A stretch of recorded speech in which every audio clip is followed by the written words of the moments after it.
GDP या सकल घरेलू उत्पाद किसी देश की अर्थव्यवस्था का एक प्रमुख संकेतक है।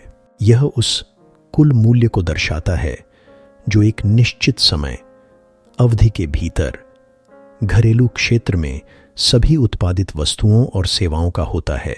जीडीपी की गणना आमतौर पर वार्षिक या तिमाही आधार पर की जाती है।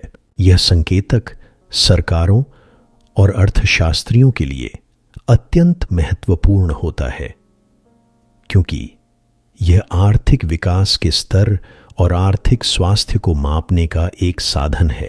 जीडीपी का मुख्य उद्देश्य यह दिखाना है कि एक देश की अर्थव्यवस्था कितनी मजबूत है।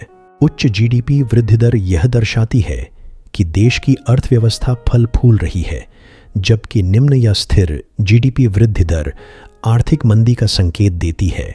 जीडीपी के माध्यम से हम यह जान सकते हैं कि एक देश के निवासियों की जीवन स्थिति में क्या परिवर्तन आ रहा है और अर्थव्यवस्था में कितनी गतिविधि हो रही है।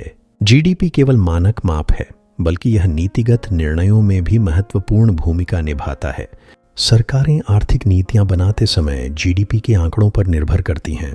उदाहरण के लिए, अगर जीडीपी गिरता है तो सरकार रोजगार सृजन और विकास के लिए उपायों पर विचार कर सकती है। साथ ही उद्योग में अवसरों की पहचान करने के लिए भी जीडीपी महत्वपूर्ण है। हालांकि जीडीपी कुछ सीमाओं के साथ आता है। यह पर्यावरणीय कारकों, सामाजिक कल्याण और असमानताओं को ध्यान में नहीं रखता है। इसलिए कई अर्थशास्त्री जीडीपी के साथ अन्य संकेतकों जैसे मानव विकास सूचकांक एचडीआई या सामाजिक प्रगति सूचकांक पर भी ध्यान देने की सलाह देते हैं।